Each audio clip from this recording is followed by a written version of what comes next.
Radio Rasinda, Untaian Nada Penabur Kasih.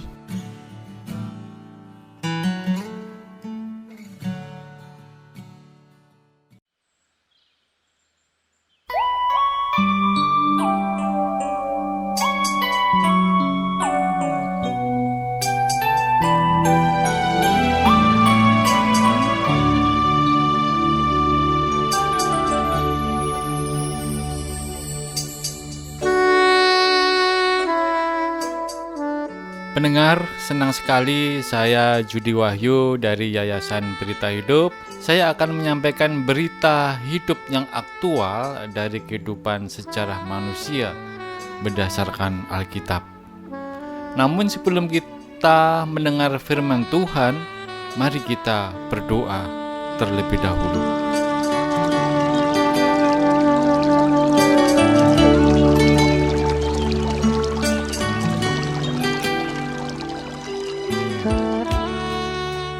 Tuhan Yesus, Bapa kami yang maha baik, Bapa kami yang kami sembah pada hari ini, banyak sukacita yang kami rasakan karena berkat menyertai dari Tuhan sehingga kami dapat berada di sini untuk melakukan siaran.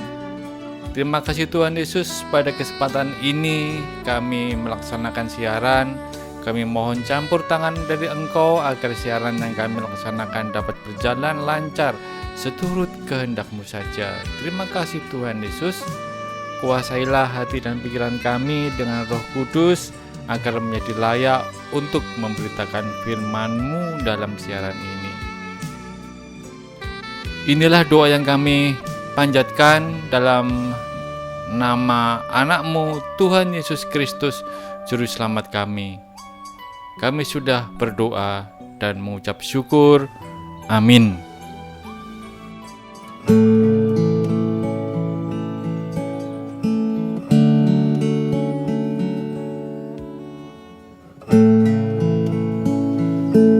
Saudara yang terkasih dalam nama Tuhan Yesus, iri hati terkadang disebut juga dengki, adalah suatu emosi yang timbul ketika seseorang yang tidak memiliki suatu keuntungan, baik prestasi, kekuasaan, atau lainnya, atau mengharapkan orang lain apa yang memilikinya agar hilang. Bernard Russell, seorang filsuf dan peraih medali Nobel sastra, mengatakan bahwa iri hati adalah salah satu penyebab utama ketidakbahagiaan. Orang yang iri hati tidak hanya menyebabkan ketidakbahagiaan bagi dirinya sendiri, orang tersebut bahkan mengharapkan kemalangan orang lain. Russell berpendapat bahwa ketidakstabilan status sosial ekonomi di dunia modern sangat berperan memperluas penyebaran iri hati dalam satu kalangan masyarakat. Karena itu, iri hati adalah suatu yang jahat. Tetapi menurutnya, kejahatan ini mesti ditanggung demi tercapainya suatu sistem sosial yang lebih berkeadilan. Pendengar, sementara itu beberapa psikolog berpendapat bahwa ada dua jenis iri hati, yaitu iri hati yang berbahaya dan iri hati yang jinak. Nah, ini bukan kanker saja yang jinak, tetapi iri hati juga jinak. Di mana saat ini iri hati jinak sedang diusulkan sebagai jenis kekuatan motivasi yang positif. Namun belum ada penelitian ahli yang membuktikan hal tersebut. Pendengar, baik dalam perjanjian lama dan perjanjian baru ada berbagai gambaran dari iri hati, dan kejadian-kejadian yang berkaitan dengan ini hampir semua memiliki hasil yang dramatis. Rasa iri hati menyebabkan pelanggaran terhadap perintah ke-10 dari 10 perintah Allah. Kitab suci menggambarkan dengan baik mengenai iri hati dalam perumpamaan. yang disampaikan Nabi Nathan saat hendak menyadarkan Raja Daud dari kesalahannya. 2 Samuel 12 ayat 1 sampai dengan 10. Orang kaya dalam perumpamaan tersebut iri akan domba satu-satunya yang dimiliki si miskin dan akhirnya mengambil dombanya. Serupa dengan hal yang dilakukan Raja Daud terhadap Uria. Dan iri hati dapat menghantar seseorang sampai kepada perbuatan-perbuatan terjahat yang dapat dilakukannya.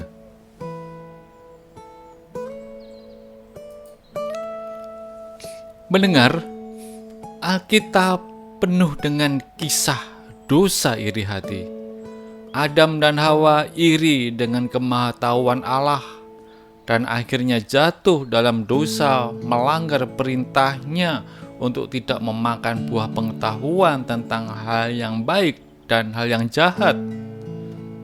Kain iri terhadap Habil karena Tuhan menerima korbannya, sehingga Kain kemudian melakukan dosa lain, yaitu membunuh adiknya. Saudara-saudara Yusuf iri terhadap dia karena Yakub menunjukkan lebih menyayangi adik mereka itu, dan dengan mimpi-mimpinya dan kemudian mereka menjual Yusuf dan sehingga ia menjadi budak di Mesir.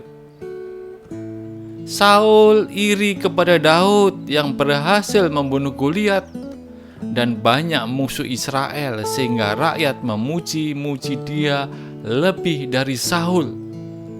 Karena iri, Saul mencoba membunuh Daud berkali-kali. Pendengar, dalam Perjanjian Baru dikisahkan Herodes yang iri dengan pemimpin baru yang dipertanyakan oleh orang-orang Majus. Kemudian dia memerintahkan membunuh anak-anak berusia di bawah 2 tahun untuk memastikan sang pemimpin yang mengancam posisinya itu ditiadakan. Orang-orang Farisi dan ahli Taurat iri kepada Yesus karena pengajaran dan pelayanannya disambut rakyat, dan mereka kemudian menyalibkan dia. Alkitab bahkan juga menjelaskan asal-usul musuh manusia, iblis, yang semula adalah malaikat, tetapi karena iri terhadap kekuasaan Allah, mereka memberontak kepadanya, dan ini dosa yang membawa kepada kejatuhan mereka. Mereka iri kepada manusia yang mendapatkan kasih Allah dan terus-menerus berusaha menipu manusia dan menjadikannya manusia tidak mengenal dan memusuhi Allah. Pendengar yang dikasihi Tuhan, iri hati sudah menjadi natur dosa manusia. Setiap orang memilikinya. Manusia berdosa hidup dengan iri hatinya. Iri terjadi karena manusia adalah makhluk sosial yang bergaul dengan sesama dan tidak terhindarkan mereka membandingkan diri mereka dengan sesama mereka. Ketika orang lain memiliki kelebihan, ada orang yang bisa bersyukur dengan apa yang mereka telah miliki dan menghargai orang lain. Tetapi lebih mudah orang iri dengan apa yang dimiliki sesamanya itu. Kita bisa iri dengan ketika orang lain memiliki rumah, mobil, penampilan, prestasi, pekerjaan, pasangan, sukses, dan bahkan talenta dan pelayanan yang kita pandang lebih dari yang kita miliki. Pada era digital ini, sosial media seperti Facebook, Instagram, dan sebagainya menampilkan pemicu iri hati yang lebih besar lagi. Orang menampilkan apa yang terbaik dari dirinya. Mereka di sana perjalanan ke luar negeri, wisuda, pernikahan yang wah, menerima beasiswa, mendapatkan penghargaan, mendapatkan proyek besar dan sebagainya. Sehingga dapat dipastikan manusia zaman now ini akan semakin rentan terhadap dosa, yaitu iri hati terhadap sesama. Pendengar yang terkasih di dalam nama Tuhan Yesus, kamus mendefinisikan iri sebagai suatu emosi, yaitu perasaan tidak puas atau rasa ingin terhadap kelebihan orang lain seperti harta, posisi, prestasi, nama, perhatian, kekuasaan, kebahagiaan mereka. Namun di sini Alkitab menegaskan iri hati bukan sekedar suatu emosi negatif, tetapi adalah suatu dosa yang bahkan oleh Bapak Gereja dikategorikan dalam dosa maut.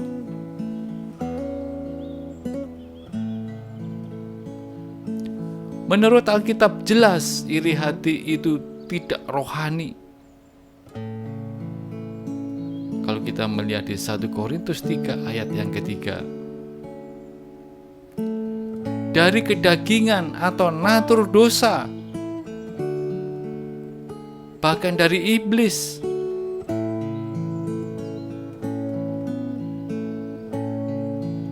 dia melukai orang yang diiri, bahkan melukai diri sendiri. Iri hati menghancurkan kemampuan manusia untuk hidup bersukacita, suatu kehidupan yang Tuhan sediakan bagi manusia percaya. Pendengar, iri hati termasuk dosa besar, dapat juga dikatakan dosa maut, karena langsung bertentangan dengan kasih, keutamaan kekristenan yang mengharapkan terjadinya dan bersuka cita dengan kebaikan pada orang lain. Ketika iri kita pada dasarnya tidak percaya lagi kalau Allah itu baik dan adil, matanya tidak lagi melihat kepada Allah, tetapi kepada manusia, pesaingnya. Dia tidak bisa melihat kebaikan Allah dan bersyukur. Dan satu sumber iri hati adalah kesombongan manusia, satu dosa besar lain. Sementara dari iri hati, dosa ini bisa berkembang kepada kehidupan yang tidak bersyukur, dengki, kepahitan, kebencian, kesenangan dengan kejatuhan orang lain, bahkan tindakan-tindakan lain yang menghancurkan orang, sasaran iri hatinya untuk mengangkat dirinya sendiri. Pendengar yang terkasih di dalam nama Tuhan Yesus, bagaimana kita menangani iri hati? Yang pertama, kita harus menyadari kita melakukan dosa iri hati dan rentan terhadap dosa iri siapapun kita. Kita mengakui di hadapan Tuhan dan bertobat. Maka menurut 1 Yohanes 1 ayat 9, Dia akan mengampuni dan menyucikan kita dari dosa iri hati yang kita akui itu. Pendengar, ingat kisah Kain dan Habil? Ya, itulah contoh iri hati yang paling awal dalam sejarah kehidupan. Tidak ada yang mengajari, namun itu bisa terjadi saat dua bersaudara sama-sama beribadah dan membawa persembahan kepada Tuhan. Aneh, bagaimana dalam sebuah ibadah dan korban ada juga iri hati? Hingga sang kakak Kain menjadi begitu panas hati dan membunuh adiknya sendiri Habil. Kisah lain juga terjadi dalam keluarga cikal bakal Israel, yaitu anak-anak Yakub diterpa iri hati kepada adik mereka sendiri, yaitu Yusuf.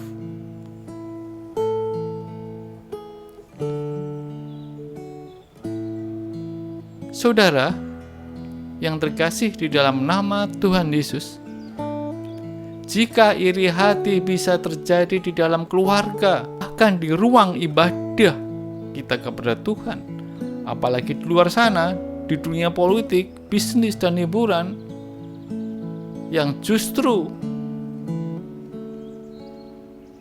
kalkulasi, konspirasi, kompetisi. Masalah malah dibuat panggungnya. Tidak mengherankan hidup ini makin tidak aman dan tidak ramah, palsu dan munafik.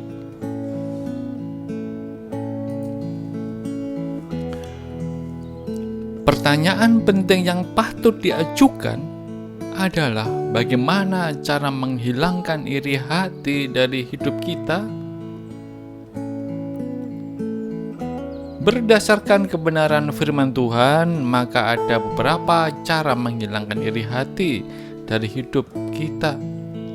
Yaitu yang pertama, percaya diri bahwa Allah mengasihi kita dan punya rencana dan jatah bagian untuk setiap orang percaya. Kita harus percaya sepenuhnya kepada Allah bahwa Dia sangat peduli dan mengasihi kita dengan kasih yang sempurna. Pada sisi lain, kita juga harus mengakui bahwa Allah memiliki rencana yang indah bagi kita dan juga orang lain. Dengan sikap hati semacam ini, maka itulah cara menghilangkan iri hati dari hidup kita. Yang kedua, pendengar, jangan membandingkan diri kita dengan orang lain dalam ukuran berkatnya. Membandingkan hanya boleh untuk meningkatkan kapasitas dan kompetensi diri. Cara menghilangkan iri hati dari hidup kita adalah dengan berusaha supaya jangan sampai kita terjebak untuk membandingkan diri dengan keadaan hidup orang lain. Iblis akan membawa kita untuk masuk ke dalam jebakan membandingkan diri dengan orang lain. Tetapi Roh Kudus akan menolong kita untuk keluar dari jebakan itu dengan mengingat akan janji berkat dan kasih Allah bagi kita. Yang ketiga, pendengar, ucapkan syukur atas segala berkat Tuhan.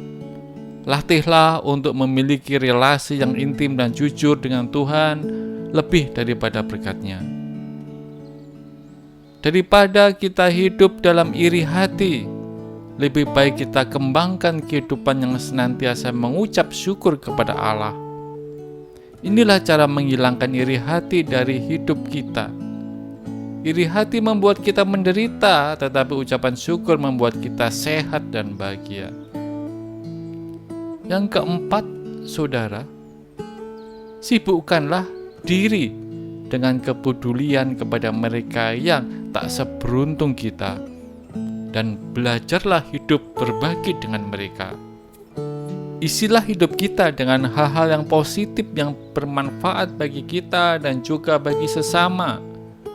Jangan biarkan diri kita terpenjara dalam pemikiran orang lain, tetapi bebaskan diri kita untuk melihat sesama yang perlu kita layani, kita tolong, dan lakukan sesuai bagi mereka.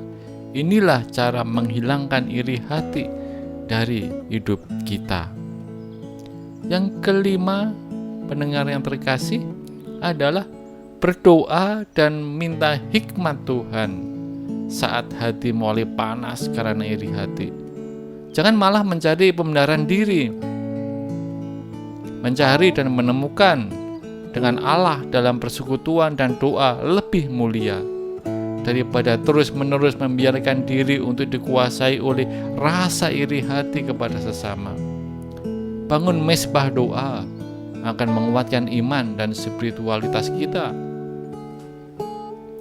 Inilah cara menghilangkan iri hati dalam kehidupan kita. Pendengar yang terkasih, memang kita patut untuk mengucap syukur apa yang sudah diberikan kepada kita, dan kita sudah diberi rezeki satu sama yang lain itu tidak sama. Biarlah mereka mendapatkan apa yang mereka butuhkan. Biarkanlah mereka mendapatkan hal-hal yang mungkin lebih daripada kita. Mungkin itu rezekinya dia. Tuhan memberikan rezeki tidak sama. kita patut mengucap syukur apa yang sudah diberikan oleh Tuhan kepada kita, apapun bentuknya, berapapun harganya, kita tetap mengucap syukur. Pendengar yang terkasih, di dalam nama Tuhan Yesus, pada saat ini saya ingin melihat jauh firman Tuhan yang berkaitan dengan iri hati. Saudara pendengar yang terkasih, di dalam nama Tuhan Yesus Kristus, tentunya iri hati menurut Alkitab adalah dosa yang serius dan masuk dalam urutan ke-8 dari kejahatan-kejahatan. Urutan ke-8 dari kejahatan-kejahatan keinginan daging yang didaftarkan Paulus di dalam Galatia 5 ayat 19-21. Iri hati menurut Rasul Paulus menyebabkan orang tidak mendapat bagian dalam kerajaan Allah. Perhatikan berikut ini, perbuatan daging telah nyata, yaitu percabulan, kecemaran, hawa nafsu, penyembahan berhala, sihir, perseteruan, perselisihan, iri hati, amarah, kepentingan diri sendiri, percideraan, roh pemecah, kedengkian, kemabukan, pesta pora, dan sebagainya. Terhadap semuanya itu kuperingatkan kamu, seperti yang telah kubuat dahulu, bahwa barang siapa melakukan hal-hal yang demikian, ia tidak akan mendapat bagian dalam kerajaan Allah. Pendengar, iri hati bukan hanya merupakan dosa yang serius, tetapi juga bersifat universal. Artinya, dosa iri hati bisa dihinggapi siapa saja, kapan saja, di mana saja. Iri hati bisa ada pada setiap orang, pria dan wanita, di setiap kelompok usia, di setiap strata ekonomi, dan di setiap kelompok etnis. Pendengar, iri hati, ketidakpuasan terhadap diri sendiri, oposisi yang dimiliki, serta mementingkan diri sendiri seringkali dapat merupakan awal dari timbulnya iri hati dan rasa cemburu. Seseorang bisa menjadi marah karena keberhasilan orang lain. Keinginan kepribadiannya menjadi seperti orang lain, menginginkan harta milik, penampilan, atau posisi orang lain. Secara alamiah, setiap orang dapat tertarik pada kehidupan orang lain, dan itu merupakan hal yang wajar. Namun, akan menjadi masalah apabila ketertarikan itu berubah menjadi iri hati pada yang orang lain miliki dan tidak kita miliki. Pendengar, ada pertanyaan-pertanyaan seperti mengapa ia tinggal di rumah mewah, mengapa harus dia yang mendapat pekerjaan atau promosi jabatan itu, mengapa saya tidak dapat berpenampilan menarik seperti dia, mengapa saya tidak kaya dan terkenal seperti dia, mengapa saya tidak pandai seperti dia. Pertanyaan-pertanyaan tersebut bisa jadi merupakan pertanyaan yang timbul karena adanya sikap ketidakpuasan terhadap diri sendiri, posisi, dan yang dimiliki, yang merupakan awal dari timbulnya iri hati dan cemburu.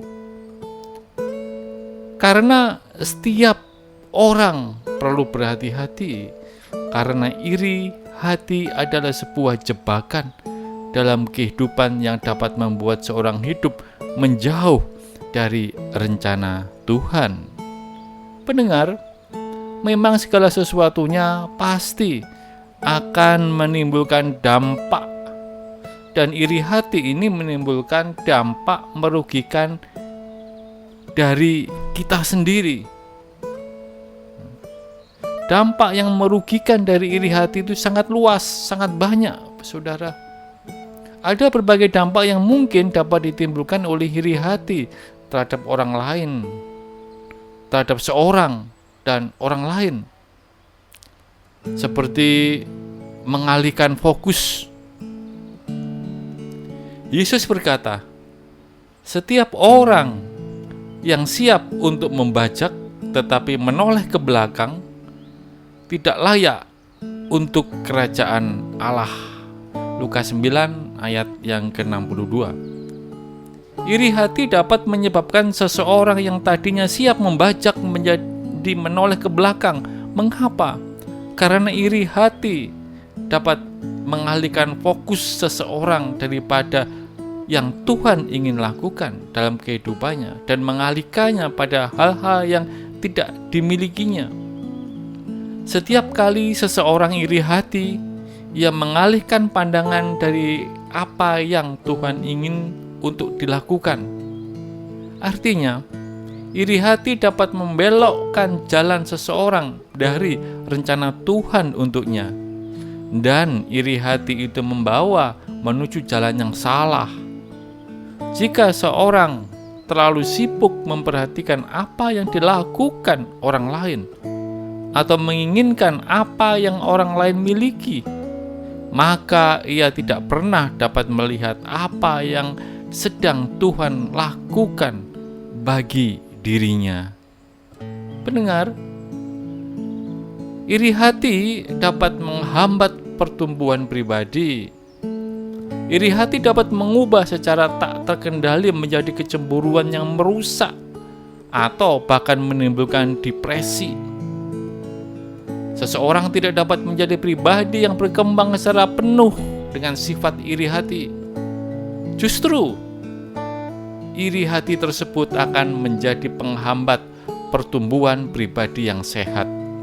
Kita lihat, Salomo mengatakan, hati yang tenang menyehatkan tubuh, tetapi iri hati membusukkan tulang. Amsal 14 ayat yang ke-30. Nampaknya Salomo telah mengamati bahwa iri hati dapat berujung pada penderitaan dan kesakitan seseorang. Mengapa? Ya, karena iri hati melibatkan pikiran dan emosi yang besar. Ini misalnya, ya, terkadang seseorang tidak bisa tidur hanya karena menginginkan sesuatu dan memikirkan bagaimana cara mendapatkannya. Contoh lain, iri hati menyebabkan seseorang benci atau marah pada orang lain, dan ini menyebabkan ia kehilangan sukacita. Kehilangan sukacita bisa jadi merupakan tanda awal dari penderitaan. Amsal 17 ayat yang ke-22. Iri hati juga dapat menyebabkan seseorang kehilangan kasih. Di mana ada iri hati, tidak akan ada kasih, melainkan kekacauan. Yakobus 3 ayat yang ke-16. Yang berikut, iri hati merupakan penghinaan dan pemberontakan. Pendengar, iri hati pada akhirnya merupakan bentuk sikap penghinaan dan pemberontakan kepada Tuhan. Mengapa? Setiap kali seseorang ingin menjadi orang lain, ingin memiliki apa yang orang lain miliki, atau membandingkan dirinya dengan orang lain, maka ia akan mulai menyalahkan Tuhan dan menganggap bahwa Tuhan tidak baik dan tidak adil. Ia mungkin akan berkata, Tuhan, mengapa engkau tidak menjadikanku seperti lebih baik dari orang itu? Atau engkau tidak adil padaku dengan membiarkan diriku seperti ini?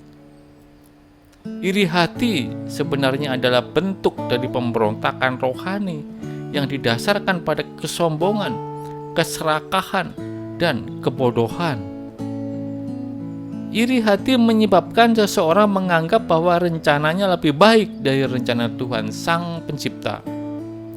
Sikap angkuh manusia ini digambarkan oleh Rasul Paulus demikian. Siapakah kamu, hai manusia? Maka kamu membantah Allah?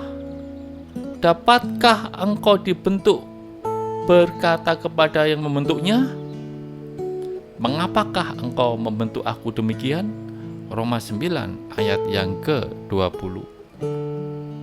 Pendengar, Iri hati adalah menyia-nyiakan waktu dan energi. Salomo mengamati bahwa iri hati adalah alasan dibalik kerja yang berlebih. Perhatikan perkataan Salomo ini. Dan aku melihat bahwa segala jerih payah dan segala kecakapan dalam pekerjaan adalah iri hati seseorang terhadap yang lain. Ini pun kesia-siaan dan usaha menjaring angin. Akibatnya adalah tidak henti-hentinya ia berlelah-lelah, matanya pun tidak puas dengan kekayaan. Untuk siapa aku berlelah-lelah dan menolak kesenangan? Ini pun sia-sia dan hal ini menyusahkan. Amsal 4 ayat yang ke-8. Pendengar, iri hati adalah musuh dari rasa puas. Iri hati menyebabkan seseorang berkata, aku harus mempunyai lebih, uang lebih, harta lebih, kekuasaan lebih, prestise lebih, kesenangan dan popularitas lebih. Akibatnya, banyak orang hingga menderita dan ditimpa kematian karena mencoba menyamai atau melebihi orang lain yang mereka benci atau cemburui. Hal seperti itu adalah suatu kebodohan. Karena Alkitab mengatakan, jangan bersusah payah untuk menjadi kaya. Tinggalkan niatmu itu. Kalau engkau mengamat-amati, lenyaplah ia. Karena tiba-tiba ia bersayap, lalu terbang ke angkasa seperti Raja Wali. Amsal 23 ayat 4-5. Rasul Paulus juga mengingatkan, tetapi mereka yang ingin kaya terjatuh di dalam pencobaan, ke dalam jerat, dan ke dalam berbagai-bagai nafsu yang hampa, yang menyelakakan, yang menenggelamkan manusia ke dalam keruntuhan dan kebinasaan. Karena akar segala kejahatan ialah cinta uang. Sebab oleh memburu uanglah beberapa orang telah menyimpang dari iman dan menyiksa dirinya dengan berbagai-bagai duka. 1 Timotius 6 ayat 9-10. Pendengar yang terkasih, sungguh luar biasa pada saat ini kita diingatkan bahwa iri hati sebetulnya itu tidak ada gunanya. Pendengar, bahwa iri hati itu membawa kepada dosa lain. Iri hati adalah salah satu dari dosa yang mematikan, karena iri hati merupakan akar dari mana dosa-dosa lain tumbuh. Alkitab mengatakan dengan jelas demikian, sebab di mana ada iri hati dan mementingkan diri sendiri, di situ ada kekacauan dan segala macam perbuatan jahat. Perhatikan bahwa iri hati menyebabkan kekacauan. Iri hati akan menyebabkan ketidakharmonisan, konflik, kompetisi yang tidak sehat, dan lain sebagainya. Karena itu, setiap kali suatu hubungan terlihat kacau, kita perlu memeriksanya apakah disebabkan oleh iri hati ataukah penyebab lainnya. Pendengar yang terkasih di dalam nama Tuhan Yesus, Yakobus juga mengingatkan bahwa iri hati merupakan penyebab berbagai perbuatan jahat. Iri hati dapat menyebabkan seseorang berbohong, bergosip, merencanakan yang jahat, mencuri, dan membunuh. Pembunuhan dan tindakan kriminal lainnya banyak terjadi karena dimotivasi oleh mengingini milik orang lain. Mengingini milik orang lain adalah kata lain untuk iri hati. Tuhan melarang kita untuk mengingini apa yang dimiliki orang lain. Penampilan mereka, apa yang mereka capai, dan jati diri mereka. Karena itu, tahu kerusakan yang ditimbulkan oleh iri hati. Pendengar yang terkasih di dalam nama Tuhan Yesus, ada beberapa gambaran mengenai iri hati dalam Alkitab yang pada awal kita pertemuan tadi sudah saya singgung, tetapi mari kita telaah lebih dalam lagi, yaitu Kain iri hati kepada persembahan Habil adiknya. Persembahan Habil diterima Allah, sedangkan persembahannya tidak diterima. Dia iri hati karena menginginkan hal yang sama tetapi ditolak. Akibatnya Kain membunuh Habil adiknya itu, sehingga Tuhan menghukumnya untuk menggarap tanah dan bersusah payah dan menjadi pengembara di bumi. Kejadian 4 ayat 1 sampai yang ke-16. Juga tadi sudah saya sampaikan, saudara-saudaranya Yusuf iri hati karena mimpi Yusuf dan kasih sayang Yakub, ayah mereka, yang berlebihan kepada Yusuf. Akibatnya mereka menjual Yusuf kepada saudagar yang menuju Mesir dan menipu ayahnya dengan mengatakan bahwa Yusuf dimakan binatang buas. Karena dosa tersebut, saudara-saudara Yusuf tidak menerima apa-apa. Sebaliknya Yusuf diberkati Tuhan. Saul iri hati kepada Daud karena nyanyian bahwa Saul membunuh berlaksa-laksa, sedangkan kau Daud membunuh beribu-ribu laksa dalam peperangan. Karena iri hati, Saul berusaha membunuh Daud. Akibatnya ia jatuh dari takhtanya, tetapi Daud justru diberkati menjadi raja. Pendengar, iri hati, cemburu, dan menginginkan takhta Allah yang ada pada Lucifer telah mendorongnya untuk memberontak melawan Allah, hingga akhirnya dia dilemparkan dari surga. Kalau ingin membaca di Yesaya 14 ayat 12 sampai dengan 14, Yeskiel 24 12 sampai 19. Pendengar yang terkasih di dalam nama Tuhan Yesus Kristus, seorang dapat saja berusaha keras untuk menutupi iri hatinya dengan senyum. Namun rasa iri hati bukanlah sesuatu yang dapat hilang dengan sendirinya. Justru iri hati yang tidak ditangani segera, dengan segera dapat merubah secara tak terkendali menjadi kecemburuan yang merusak dan bahkan menimbulkan depresi. Iri hati dapat menjangkiti segala hal dalam diri seseorang dan mempengaruhi segala hal di sekitarnya. Karena itu, iri hati harus disingkirkan dari hidup kita. Jadi apa yang bisa kita lakukan untuk mengatasinya sebelum rasa iri hati itu menghancurkan hidup kita? Pendengar yang terkasih di dalam nama Tuhan Yesus Kristus, jika seseorang berada dalam jebakan iri hati, mari pada saat ini saya akan memberikan apa yang dapat dilakukan.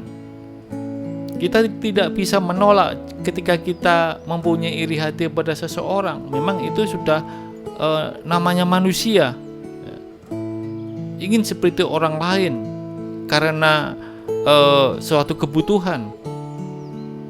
Maka hal yang dapat dilakukan adalah berhenti membandingkan diri sendiri dengan orang lain. Setiap orang harus belajar untuk tidak membandingkan diri sendiri dengan orang lain. Yang kedua, bersukacitalah dengan kebaikan Tuhan atas orang lain. Roma 12 ayat yang ke-15. Bersyukurlah dengan diri Anda sendiri dan apapun yang kita miliki sekarang. Artinya bersyukur apa yang Tuhan berikan kepada kita. Hitung berkat-berkat kita dan berbagilah berkat itu dengan orang lain. Percayalah kepada Tuhan ketika hidup kelihatannya tidak adil. Berdoa dengan motivasi yang tulus agar dikuatkan menghadapi godaan dan agar diberi kuasa untuk mengalahkan perasaan-perasaan iri hati. lakukan beberapa hal yang dapat membantu, seperti terlibat dalam pelayanan pelayanan di gereja, pelayanan kategoria, pelayanan pemuda, pelayanan ibu-ibu, bapak-bapak atau yang lain ya, baik dalam organisasi gereja maupun di luar gereja, mengunjungi orang-orang miskin dan orang sakit, serta belajarlah berbagi sesuatu yang dimiliki dengan bagi mereka. Terkadang kita dapat menemukan kebahagiaan dan pertolongan rohani di tengah-tengah tindakan seperti itu. Terima kasih pendengar, karena pada saat ini saya sudah menyampaikan masalah sakit hati, dan saya yakin pendengar sudah banyak mendapatkan firman Tuhan pada saat ini, mendapatkan informasi, mendapatkan motivasi, sehingga saya yakin dan percaya hal ini bisa kita renungkan sehingga kita tidak mengalami iri hati.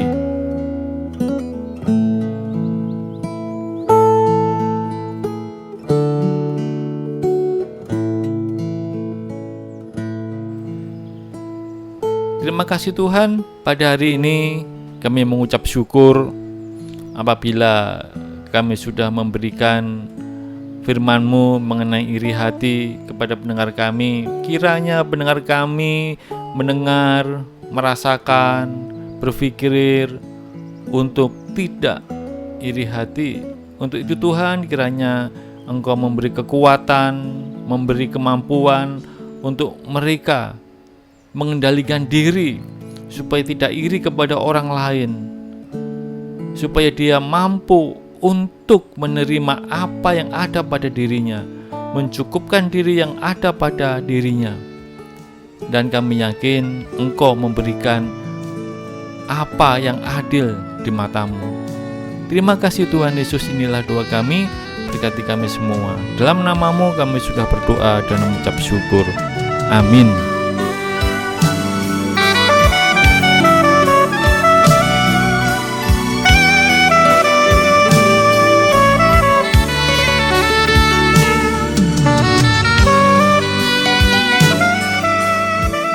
Demikianlah firman Tuhan yang bisa disampaikan pada hari ini. Jika ada di antara saudara yang ingin menyampaikan pertanyaan berkaitan dengan firman Tuhan, ingin menyampaikan permohonan doa atau membutuhkan pelayanan konseling, silakan menghubungi kami di nomor telepon atau WhatsApp 0817175441. Tim pelayanan doa dan konseling Yayasan Berita Hidup siap melayani saudara sekalian. Sampai jumpa di waktu dan gelombang yang sama. Tuhan Yesus memberkati.